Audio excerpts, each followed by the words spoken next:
সমান সমান। কিন্তু এই চারটি জিনিস নিয়ে যদি মানুষ জীবন কাটিয়ে দেয়, তাহলে কি করে সে দাবি করবে আমি শ্রেষ্ঠ জীব? বরং পশুগুলো হাত তুলে তখন বলবে না, ওরে ভাই মানুষ, তুমি গলাবাজি করে বলতে পারো তাই সৃষ্টি শ্রেষ্ঠ জীব হয়ে গেল, বরং তোমার চাইতে আমি শ্রেষ্ঠ। বলে কেন? বলে তুমি যে চারটি নিয়ে জীবন কাটিয়ে দাও, আমি তো সেই চারটি নিয়ে কাটিয়ে দিই। তুমিও তোমার ঈশ্বরের উপাসনা আরাধনা করো না, আমিও করি না। তুমিও খাও দাও, ঘুমাও, ভয় থেকে নিজেকে রক্ষা করবার জন্য ভালো বাড়ি তৈরি করো, আর প্রকৃতি স্বাভাবিক নিয়মে স্ত্রী সঙ্গের মধ্যে দিয়ে বাচ্চা কাচ্চা সৃষ্টি করো। আমিও তাই করে জীবন কাটাই। তুমি আমার চাইতে কি করে শ্রেষ্ঠ হলে? বরং তোমার চাইতে আমি শ্রেষ্ঠ ওই চারটি বিষয়েতে। কিরকম? গরুবাবু হাত তুলে বলবে, দাও আমার গলার দড়ি ছেড়ে, সারা রাত্রি ধরে গৃহস্থের বাগানের মধ্যে ঢুকে আমি বাগান খেয়ে শেষ করবো। তুমি আমার সঙ্গে খাও? বলে বাবা, 1.5 থেকে 200 গ্রাম চালের ভাত হলে তাই আমার পেটে জায়গা নেই, তোমার সঙ্গে সারা রাত্রি ধরে কি করে খাবো? তাহলে খেয়ে শেষ করবে? বলে হ্যাঁ। ঘুমিয়ে? তুমি বৃত্তশালী মানুষ, ভালো করে বাজার করে এনে চষিয়ে কষিয়ে রান্না করে খেয়ে দিয়ে হজমের ট্যাবলেট আর ঘুমের ট্যাবলেট খেয়েও ডাল্লু পেলের গদিতে শুয়ে পড়ে তোমার ভালো ঘুম হয় না। কুকুর বাবু হাত তুলে বলবে, দেখো তোমার এক থালা উচ্ছিষ্ট খেয়ে তোমার বারান্দায় শুয়ে পড়ে এক ঘুমে রাত শেষ করে দেবো। তাহলে হ্যাঁ পাচ্ছি। তাহলে খেয়ে শ্রেষ্ঠ না, ঘুমিয়েও শ্রেষ্ঠ না। হ্যাঁ, ভয়েতে আমার চাইতে তুমি অতি নিকৃষ্ট। কেন? বলে 3টে গেটে তালা দিয়ে নিশ্চিন্তে তোমার ঘুম হয় না। যদি রাত্রেবেলা খট করে কোথাও শব্দ হয়, কারাক করে বিছানায় লাফ মেরে উঠে আলো জেলে দেখো কোথাও বনলা ধরলো নাকি, বাবা জিন্দেগি খতম, তাই না? আর দেখো আমি তোমার বারান্দায় কিংবা তোমার উঠানে শুয়ে পড়ে আমি নিশ্চিন্তে এক ঘুমে রাত্রি শেষ করে দেব। তাহলে খেয়ে তুমি শ্রেষ্ঠ না, ঘুমিয়ে শ্রেষ্ঠ না, ভয়ে নিকৃষ্ট। আর শেষত্ব ব্যাপারটা ওই স্ত্রী সঙ্গ চরিতার্থ করা, বাচ্চা কাচ্চার সৃষ্টি করা। হ্যাঁ, শুয়োর বাবু হাত তুলে বলবে, ভাই মানুষ একবার একটা বাচ্চা, কখনো বা যমজ সন্তান কারোর হয় 2টো বাচ্চা, এর তো বেশি না। আমি দেখো বছরের মধ্যে 2 থেকে 3 বার বাচ্চার সৃষ্টি করব, আর একবারে 4-5 ঘন্টা করে বাচ্চা তৈরি করব। কিসে তুমি শ্রেষ্ঠ? ভাগবতের আচার্য বললেন, না না, ওইখানে মানুষকে শ্রেষ্ঠ বলা হয়নি। তো মানুষকে কোথায় শ্রেষ্ঠ বলা হয়েছে? না ধর্ম হিতে সামধিক বিশেষ, ধর্মের বিচারে মানুষকে শ্রেষ্ঠ বলা হয়েছে। কোন ধর্ম? এই দেহ মন ধর্ম না। দেহটা তো খাঁচা, এই দেহ মনের অভ্যন্তরে যে আত্মা নামক বস্তুটা আছে, আত্মা নামক পাখিটা আছে, সেই আত্মার যে খাদ্য, আত্মার যে স্বভাব, আত্মার যে বৃত্তি, তার নাম হলো আত্মধর্ম। সেই ধর্মের যাজন করবার জন্য মানুষের জীবন ওটা পশু জীবনে হয়নি, পশু পক্ষী কীটের দেহ। ওই ধর্ম যাজন করবার জন্য মানুষের দেহ, মানুষের জন্ম।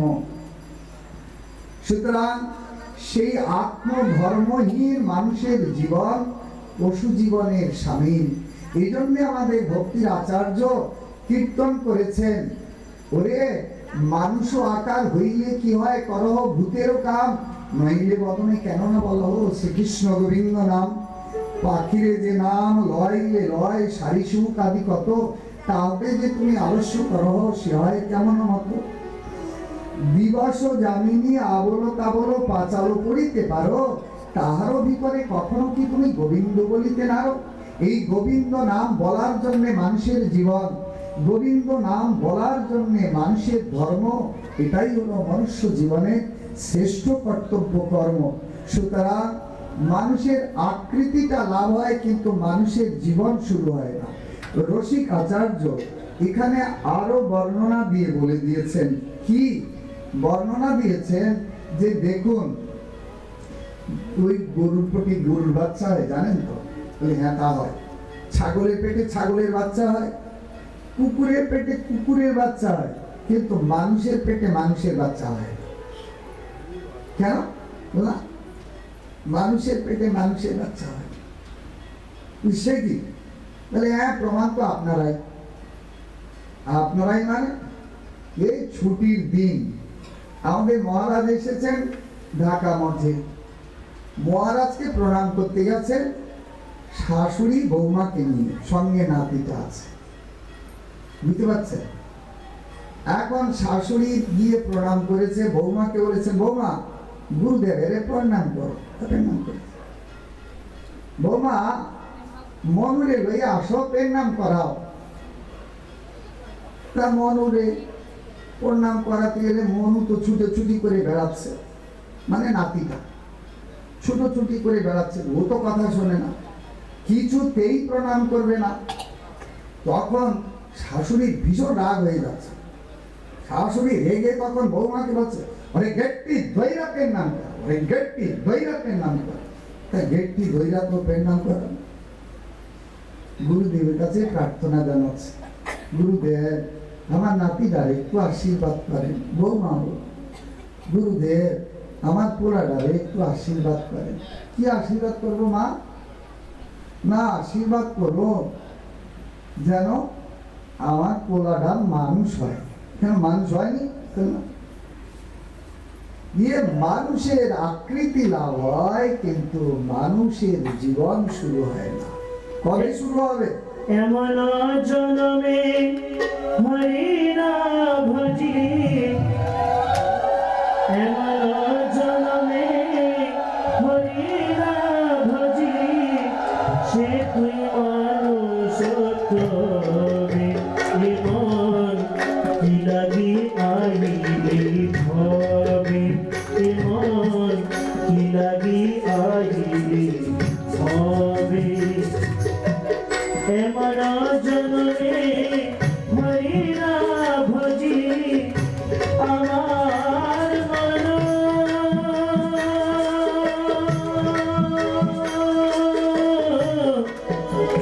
আমার মন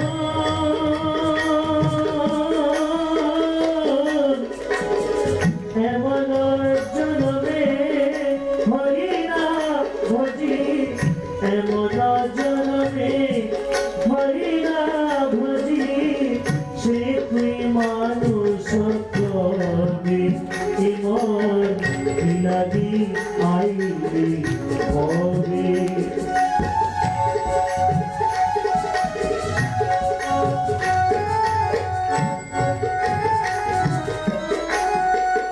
মায়েরা সামনে ভাঙা আছে, একটু একটু এগিয়ে আসুন।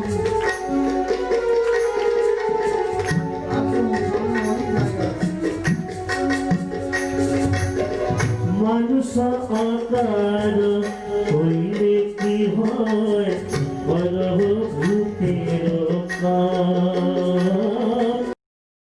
শ্রীকৃষ্ণ গোবিন্দ নাম, শ্রীকৃষ্ণ গোবিন্দ নাম গো, শ্রীকৃষ্ণ গোবিন্দ নাম।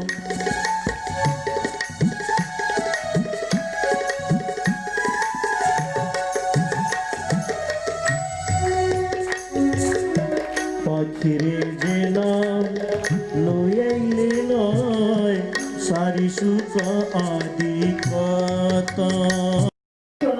বাধে প্রেমানন্দ তবে নিতান্ত, বাধে প্রেমানন্দ তবে নিতান্ত, এরবে নিতান্ত গায় জীবন, এরবে নিতান্ত গায়। হরে কৃষ্ণ হরে কৃষ্ণ, কৃষ্ণ কৃষ্ণ হরে হরে, হরে রাম হরে রাম, রাম রাম হরে হরে। হরে কৃষ্ণ কৃষ্ণ কৃষ্ণ হরে হরে, হরে রাম রাম, রাম রাম হরে হরে। হরি প্রেমর হরি বল, হরি বল, হরি বল, হরি বল, হরি বল, হরি বল, হরি বল, হরি বল। নিতাই গৌর হরি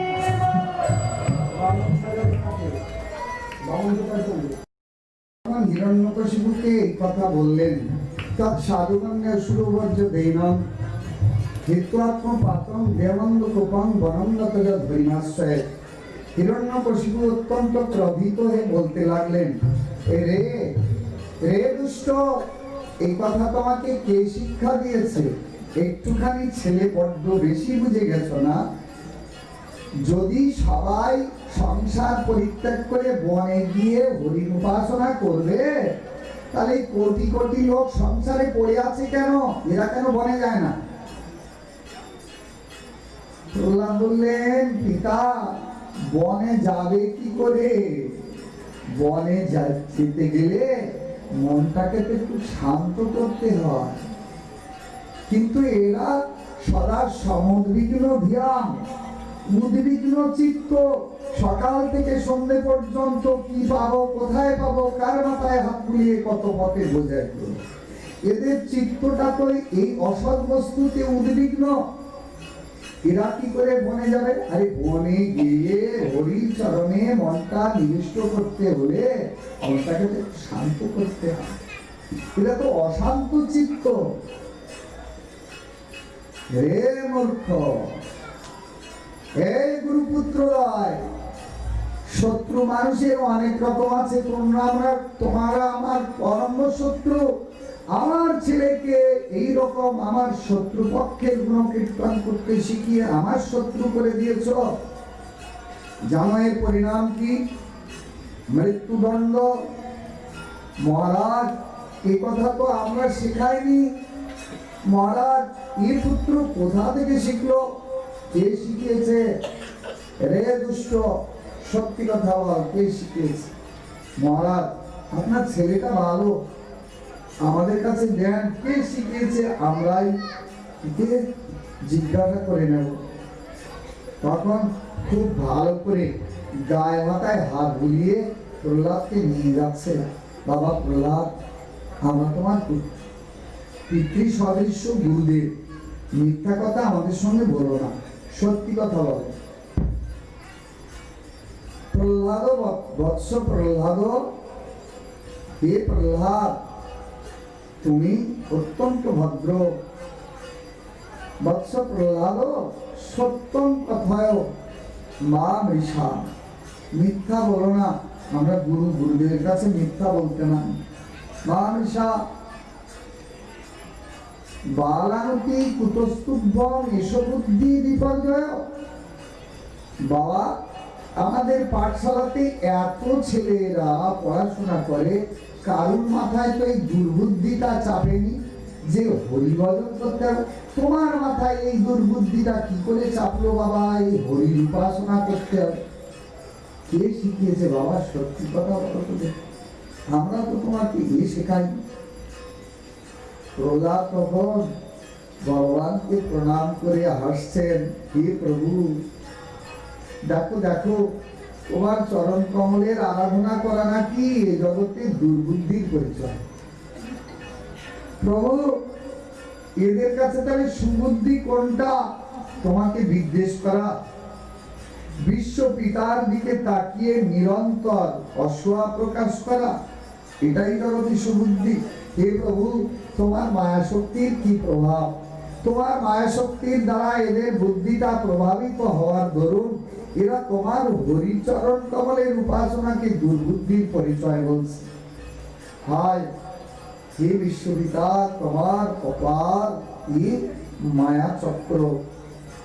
প্রহ্লাদ মহারাজকে ভালো করে শিক্ষা দিচ্ছেন যাতে এরকম আর না বলে। যখন ভালো করে পড়াশোনা করালো, দীর্ঘকাল অতিবাহিত হয়ে গিয়েছে, এইবার হিরণ্যকশিপু পুনরায় তলব করলো, হ্যাঁ গুরুদয়, আমার ছেলেকে কি লেখাপড়া শেখাচ্ছ আনো দেখি।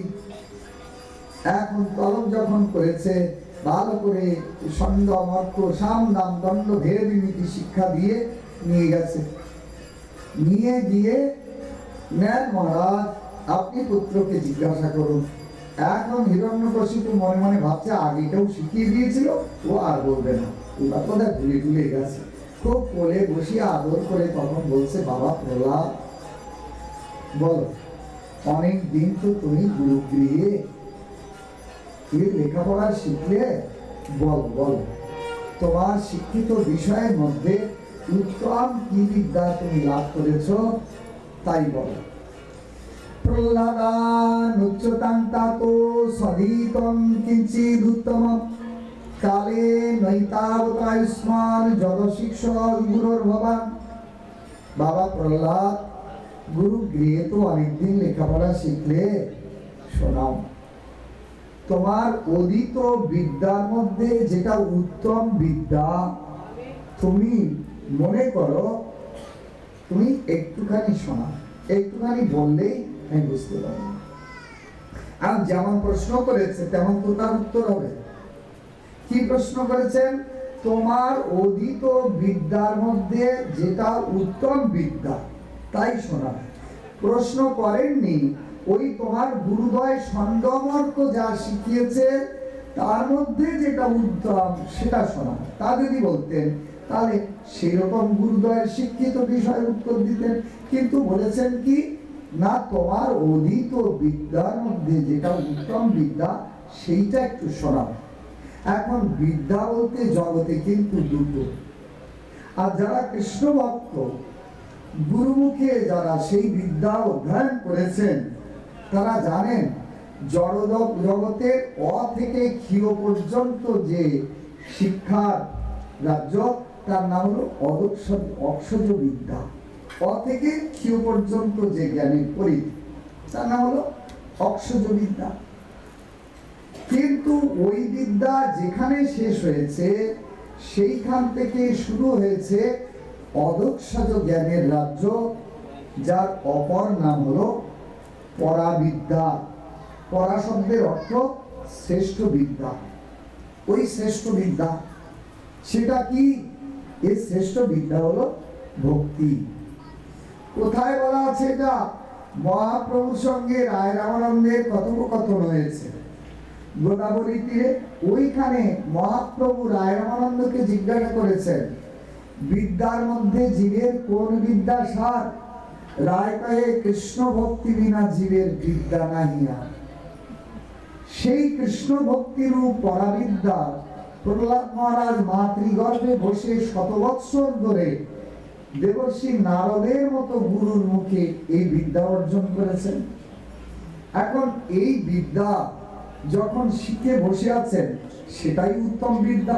হিরণ্যকশিপু জিজ্ঞাসা করেছেন, সদিতং কিঞ্চিদ উত্তমম, তোমার অধীত বিদ্যার মধ্যে যেটা উত্তম আমাকে কিঞ্চিত শোনাও। ঈশ্বর ভজিলে বিদ্যা সত্য করে, সেই সে বিদ্যার ফল জানিও নিশ্চয়, কৃষ্ণ পাদ পদ্মে যদি চিত্তবৃত্ত হয়। পরে কেন লোক কৃষ্ণ ভক্তি জানিবারে, তা যদি নইল তোমার বিদ্যায় কি করে? তাহলে বিদ্যা কি? কৃষ্ণ ভক্তি, যেটা দেবর্ষি নারদের মতো গুরুমুখে এ প্রহ্লাদ মহারাজ দীর্ঘকাল ধরে অনুশীলন করেছেন। সেই জন্য প্রহ্লাদ মহারাজ তার উত্তর দিচ্ছেন। কি উত্তর দিচ্ছেন? জিজ্ঞাসা করেছেন, অধীতং কিঞ্চিদ উত্তমম, আমাকে একটু শোনাও। প্রহ্লাদ মহারাজ তাই বার উত্তর দিলেন, শ্রবণাম কীর্তনাম বিষ্ণু স্মরণাম পাদ সেবনম অর্চনাম বন্দনাম দাস্য সক্ষ আত্মনিবেদনম ইতি পুংসার্পিত বিষ্ণু ভক্তিশ্চেন নবলক্ষণা ক্রিয়েতো ভগবৎপ্রধ্যাত্মন্নে মধীতমুত্তমম। হে পিতা, শোনো উত্তম বিদ্যা কি। কি উত্তম বিদ্যা? যিনি নিজেকে সর্বাগ্রে গুরুর চরণ কমলে সমর্পণ করে দিয়েছেন। সমর্পণ করে দিয়ে কি করছেন না, সেই অমৃতময় ধাম শ্রী গোবিন্দের লীলা মাধুর্যের কথা শ্রবণ করেন, শ্রবণম, কীর্তন করেন, কীর্তনম, স্মরণম, পাদ সেবনম, অর্চন করেন, বন্ধন করেন, দাস্য সখ্য এবং আত্মনিবেদনের দ্বারা তাকে প্রসন্ন করেন। ইনি উত্তম বিদ্যা লাভ করেছেন। বলেননি কেবলমাত্র শ্রবণ কীর্তন করেন। আমরা এজন্য প্রথম দিন হরির চরণে একটা প্রণাম করে নিয়েছি, তাই না? কেন? এই প্রণাম শব্দেতে আত্মনিবেদন, নিজেকে গুরুর চরণে হরির চরণে সমর্পণ করে দিয়ে তবে হরিগুরু বৈষ্ণবের অমৃতময় গাথা শ্রবণ করতে হয়। কেন না হরিগুরু বৈষ্ণবের আশীর্বাদে ওই শ্রবণীয় বিষয়ে হৃদয়ের ক্ষেত্রকে পবিত্রতা দান করে, সংস্কার দান করে, নির্মলতা দান করে। সেজন্যে আত্মনিবেদন কুয়াপদে না হইলু পরম সুখী, আমার দুঃখ দূরে গেল চিন্তা না রইল চৌকিকে আনন্দ দেখি। আত্মসমর্পণ যদি ইষ্টের চরণে করে দিলাম তাহলে কি হবে না আমি তোমার হলাম। মহাপ্রভুর প্রেম ধর্মের মূল নীতি কিন্তু এটাই। কোনটা? হে প্রভু আমি তোমার, তুমি আমার। এই যে তদীয়তা এবং মদীয়তাময় যে ভক্তি, এটাই হলো জগতে সর্বশ্রেষ্ঠ ভক্তি, এটাই সর্বশ্রেষ্ঠ বিদ্যা। প্রহ্লাদ মহারাজ যখন এই কথা বললেন, সঙ্গে সঙ্গে শুনেই হিরণ্যকশিপু তেলে বেগুনে দূরে ছড়িয়ে দিল পুত্রকে। হে মূর্খ, বারবার কেন আমার শত্রুর গুণ কীর্তন করিস আমার সামনে? এতটুকু ভয় তোর করে না? কে তোকে এই কথা শিখিয়েছে? এই গুরুদয়, ষণ্ডমত্ত গুরুদয়, সত্যি কথা বল। পিতা, এরা কি করে আমাকে শেখাবে? এই গুরু এই তথ্যের সন্ধান জানে না। কেন না এ জগতের তত্ত্বজ্ঞানহীন শিষ্য তত্ত্বজ্ঞানহীন গুরুর চরণ যদি আশ্রয় করে, তাহলে কোনোদিন সেই সত্যের পথে শিষ্যকে পরিচালিত করতে সক্ষম নয়। এহেন গুরুদেব। আর যাদের বুদ্ধিটা অসৎ, অনিত্য, সংসার বিষয়তে আসক্ত, তারা কি করে এই কৃষ্ণ ভক্তির কথা আমাকে শেখাবে? মতির্ণ কৃষ্ণে পরতশতবা মিথপি পদ্মেত গৃহব্রতানাম অদান্ত গভীর বিবসতাং তমিশ্র পুনঃপুনশ্চর্বিত চর্বণাম। যারা জগতে চর্বিত বিষয়ে চর্বণ করে, চর্বিত বিষয় মানে ঠাকুরদাদা তস্য ঠাকুরদাদা বিষয় চিবিয়ে টিবিয়ে ছিবড়ে করে রেখে গেছে। তার উত্তরাধিকার সূত্রে আমার ঠাকুরদাদা পেয়েছে, আমার ঠাকুরদাদার থেকে আমার বাবা, তার থেকে আমি পেয়েছি। সেই যে চর্বিত অসার বিষয় পরিত্যাগ করে গেছে, এই রকম যারা চর্বিত চর্বণ করছে, তাদের মতিটা আমার হরির চরণ কমলে যায় না। আর ওই রকম চর্বিত চর্বণকারী গুরুকে যদি তারা বরণ করে গুরুপদে, ওই গুরুর উপদেশে কিংবা গুরু শিষ্য উভয়ের সম্মিলিত প্রচেষ্টায় হরির চরণ কমলে আমার বুদ্ধিটা যাবে না। তাহলে সত্যি কথা বল, কে শিখিয়েছে? তোকে এই শত্রুর গুণকীর্তন কে শিখিয়েছে? সত্যি কথা বল। কেন সে আমাদের সেই পদ্মনাভ প্রভু ছেলেরা নতে বিদু স্বার্থবতী বিষ্ণু দুরাশয়া যে বৈরর্থ মানি ন অন্ধা যথান্ধই রূপণীয় মানাস্তপি স্বতন্ত্রা মুরদাম নিবদ্ধা। পিতা, এরা কি করে জানবে এই জগতে মানুষের জীবনে প্রকৃত স্বার্থটা কি? স্বার্থ মানে স্বার্থে আত্মা, আর অর্থ শব্দের অর্থ হলো প্রয়োজন। তার মানে এ জগতে প্রতিটি জীবের আত্মার যে প্রয়োজনীয় বিষয়, তার নাম হলো স্বার্থ। আমরা কথায় কথায় বলে থাকি না, লোকটা ভীষণ স্বার্থপর, লোকটা ভীষণ স্বার্থপর। কিন্তু স্বার্থপর কে? যিনি যথার্থ এ জগতে আত্মার প্রয়োজনীয় বিষয় কি এটি যিনি জানেন, তিনি যথার্থ স্বার্থপর। তো আত্মার প্রয়োজনীয় বিষয় কি? আত্মার প্রয়োজনীয় বিষয় পরমাত্মার সঙ্গে সম্বন্ধিত হওয়া। যদি ক্ষুদ্র আত্মা পরমাত্মার সঙ্গে সম্বন্ধিত হলো, তাহলে ক্ষুদ্র আত্মার মধ্যে দিয়ে বিভু পরমাত্মার অনন্ত প্রভাব প্রকাশিত হলো। এই জন্যে যতক্ষণ না ক্ষুদ্র জীবাত্মা বিভু পরমাত্মার সঙ্গে নিজের জীবনকে সম্বন্ধিত করে দিতে পারছে, ততদিন এ জীবাত্মার প্রকৃত প্রকাশ, বিকাশ, মনুষ্যত্বের প্রকাশ ঘটে না। সেজন্যে প্রহ্লাদ মহারাজ বলছেন, এ জগতে একটা অন্ধ দ্বারা আর একটা অন্ধকে যেমন পরিচালিত হতে গেলে দুজনেই ব্যর্থ হয়, রথের মেলায় যাচ্ছে দুটো অন্ধ, একটা অন্ধ আর একটা অন্ধকে বলেছে এই রথের মেলায় যাবি, ওখানে ভালো ভিক্ষা মিলবে, ভালো খাবার দাবার মিলবে, যাবি? এখন আরেকটা অন্ধ বোকা, সে জানে না, বলে হ্যাঁ যাবো, কিন্তু আমি তো অন্ধ, নিয়ে যাবে কে? বলে আমি তোকে নিয়ে যাব পথ দেখিয়ে। এই যখন বলেছেন তখন ঠিক আছে যাব, কিন্তু ও প্রথম যে অন্ধ ও তো তা জানে না। অন্ধ হাত ধরে নিয়ে যেতে যেতে রাস্তার পাশে বর্ষাকাল, এই গৃহস্থ ব্যক্তিরা গোবরের গর্ত তৈরি করে রেখেছিল, গোবর তুলেছে, তলায় খানিকটা গোবর রয়েছে, ওই গোবরের গর্তে পড়ে গিয়ে দুজনেই যাত্রাযাত্রী করছে। ওইখান থেকে যারা যাচ্ছে রথের মেলায়, অন্য অন্য চক্ষুষ্মান ব্যক্তি, তারা বলে কি ব্যাপার, দুটো লোকের মধ্যে পড়ে যাত্রাযাত্রী করছে কেন? ধরে তুলেছে, হ্যাঁ কি ব্যাপার, এর মধ্যে পড়ে গিয়ে যাত্রাযাত্রী করছো কেন? বোকা অন্ধটা বলছে দেখুন না, আমি না চোখে দেখতে পাই না, আমাকে নিয়ে যাচ্ছিল ও, রথের মেলায় পড়ে গেছে। হ্যাঁ ও অন্ধ, তুমি ওকে নিয়ে যাচ্ছ, তুমি দেখতে পারবি? না আমি তো অন্ধ। হ্যাঁ, তখন বোকা অন্ধটা বলছে ও তুমিও অন্ধ, তাহলে আমাকে নিয়ে যাচ্ছিলে কেন? প্রহ্লাদ মহারাজ তাই বলছে, অন্ধা যথান্ধই রূপণীয় মানাস্তেপি স্বতন্ত্র মরুদাম নিবাদ্ধা, যারা অনন্ত জন্ম ধরে কর্মের বন্ধনেতে সংসার চক্রে জন্ম মৃত্যুর মালা চক্রে পরিভ্রমণ করছে, এইরকম তত্ত্বজ্ঞানহীন অন্ধ গুরুকে গুরুপদে বরণ করে এ অন্ধ ব্যক্তি কোনোদিন সেই আলোর ঠিকানায় বিশ্বপিতা গোবিন্দের চরণে যেতে পারে না। এরা জানবে কি করে সেই স্বার্থের কথা? আমার এই গুরুদ্বয় ষণ্ড আর অমর্ক, ষণ্ড মানে যার একজনের বুদ্ধিটা ষাঁড়ের মতো, ষাঁড় মানে কামের প্রতীক, আর অমর্ক শব্দের অর্থ হলো বানর, আর একজনের বুদ্ধি বানরের মতো। সুতরাং এরা কি করে জানবে এই জগতে মানুষের জীবনে প্রকৃত স্বার্থটা কি?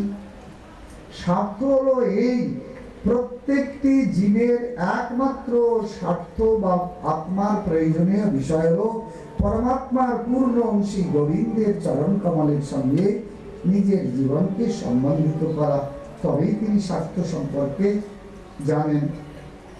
যখন এই প্রকারে প্রহ্লাদ মহারাজ বলতে লাগলেন, হিরণ্যকশিপু ক্রোধে প্রজ্বলিত হয়ে বুঝেছি বুঝেছি, ষণ্ডামার্ক গুরুদয় বলতে লাগলেন, হে মহারাজ, দৈতেও চন্দন বনে যাপয়ন কণ্ঠক দ্রুম।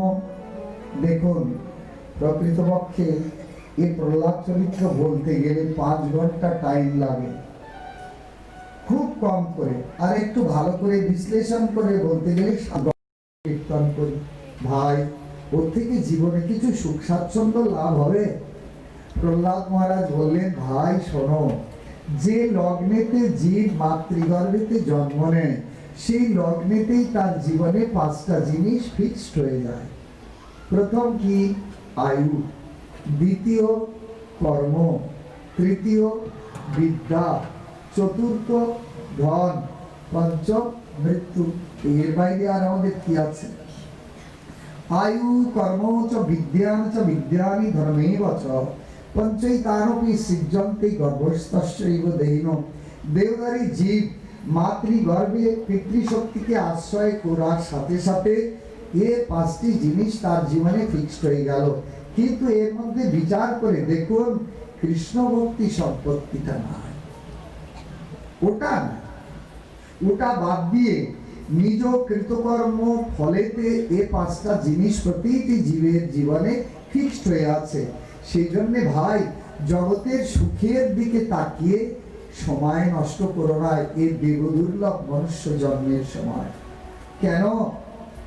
সুখম ইন্দ্রম দৈত্যা দেবযোগেন দৈনম সর্বত্র লভ্যতে দৈবাত যথা দুঃখম যত্নত।